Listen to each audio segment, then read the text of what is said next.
தலைமுறைன்னு வந்த உடனேயே நான் அங்கேருந்து நான் கல்யாண வீட்டில் தான் உட்காந்துருக்கேன் அப்படின்னு சொல்கிறேன். அங்கேருந்து ஒரு கேள்வி எடுக்கான், கல்யாண வீட்டுக்கு போகிறது எதுக்குங்க மைக் எடுத்துகிட்டு போகிறாரு அப்படின்னா. ஏடா நீ தான் தலைமறைவுன்னா, நான் கல்யாண வீட்டில் உட்காந்துருக்கேன்னு சொல்கிறேன். அதுக்கு பதில் சொல்கிறான்னா மைக் எடுத்துகிட்டு போனாரான்னு கேட்குறேன். ஏன்னா கல்யாண வீட்டில் மைக்கு ஸ்பீக்கர்லாம் இருக்காதா. அங்கேருந்து இன்னொரு இப்படி ஒன் பை ஒன்னாக போய்கிட்டே இருக்கு. அப்படியே கூட்டிகிட்டு வர்றாங்க. கூட்டிகிட்டு வந்து ஒரு நெருக்கடிகள். எனக்கு என்ன இதில் இருந்து நான் கற்றுக்கிட்டது, நான் பத்திரிகையாளர்கள் மேலே மிகப்பெரிய மரியாதை கொண்டவன். என்னுடைய முதல் பத்திரிகையாளர் சந்திப்பு ஏவிஎம்மில் நடந்தது, மௌனம் பேசிய திரைப்படத்திற்கு. அப்போ இருந்து இப்போ வரைக்கும் பத்திரிகையாளர்களோட நெருக்கமாக இருக்கிறவன். என்னை நேரடியாக தொடர்பு கொள்ளக்கூடிய, எனக்கு தெரிஞ்ச சினிமாவில் நான் இருக்கேன், இன்னும் மற்ற எத்தனை பேர் இருக்காங்கன்னு தெரியாது. பிஆர்ஓ பிடிச்சி தான் என்னை பிடிக்கணுன்ற அவசியம் இல்லை. ஸ்ட்ரைட்டாக எனக்கு மெசேஜ் வைப்பாங்க, நான் பேசுவேன். இன்றைக்கு ஊடகங்கள் பெருத்து விட்ட காரணத்தினால யூடியூப்பு அது இதுன்னு அவர்கள் தங்களுடைய வயிற்று பிழைப்புக்காக எதையோ ஒன்று பேசணும்னு பேசிக்கிட்டே இருக்காங்க. அதில் தத்துவார்த்த ரீதியாக நின்று களத்தில் நின்று போராடிக்கிட்டு இருக்கவங்களை தாண்டி எதை வேணாலும் பேசலாம், எல்லாம் என்ன கருத்தை வேணாலும் வைக்கலான்னு சொல்கிறாங்க. இப்போ நடந்துட்டு இருந்தது என்ன, இறைவன் மிகப்பெரியவன் திரைப்படத்தின் தயாரிப்பாளர் என்னோடு உறவாக இருந்தவர், நான் தம்பி என்று பொதுவெளியில் அன்போடு அழைத்தவர் ஒரு பெரிய குற்றச்சாட்டில் அவர் பின்னணியில் வச்சுருக்காங்க. இதில் எதையாவது நான் மறுக்க முடியுமா? அவர் யாருன்னே எனக்கு தெரியாதுங்க, அவரை நான் பார்த்ததே இல்லைங்க அப்படின்னு சொல்ல முடியுமா? சொல்ல முடியாது. அவர் எனக்கு தெரியும். எவ்வளோ வருஷமாக தெரியும்? 10 ஆண்டுகளாக தெரியும். அவருக்கும் எனக்கும் தொடர்பு இருக்கா? ஆமாம், அவருக்கு எனக்கும் தொடர்பு இருக்கு. நீங்கள் சொல்கின்ற அவர் மீது காட்டுகிற குற்றத்தோடு தொடர்பு இருக்கான்னு கேட்டால் இல்லடா வெண்ணைகளான்னு தைரியமாக சொல்லுவேன்.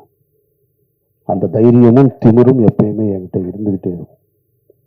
அப்போ நீ குற்றச்சாட்டை அந்த அந்த சந்தேக நிழல் என் மீது விழவில்லது தப்பு கிடையாது. ஆனால் தீர்ப்பு எழுதுறீங்க பாருங்க, அது ரொம்ப ஆபத்தானது. அந்த தீர்ப்பை எழுதுவதற்கு உங்களுக்கு யார் அந்த அதிகாரம் கொடுத்தது? நீதிமன்றமா? நீங்கள்லாம் நீதிபதிகளா? எந்த அடிப்படையில் கொடுக்குறீங்க? தினம் ஒரு செய்தி. அமீர்ன்றது 2007 பருத்திவரனை முடிச்சுட்டு அன்றைக்கு கமல் சார் படம் பண்ணணும்னு சொன்னார், ரஜினி சார் படம் பண்ணணும்னு சொன்னார். நான் ஹீரோக்களோடு பயணிக்காமல் நான் ஒரு பாதையை தேர்ந்தெடுத்து நான் எனக்கான வாழ்க்கையை வாழணும்னு வாழ்ந்துட்டு இருந்தேன். பணம் சம்பாதிப்பதா எனக்கு நோக்கம். சாபர் ஒருத்தன் தான் தமிழ்நாட்டிலே பணக்காரனா? நான் கேட்குறேன். என்னென்னமோ சொல்கிறான். ஒரு வரமுறை வேணாமா? அவர் போடுற டிஷர்ட் 5000 ரூபாங்க. சாப்பர் வந்ததுக்கு அப்புறம் தாங்க அவர் வாழ்க்கை அப்படி ஆச்சு.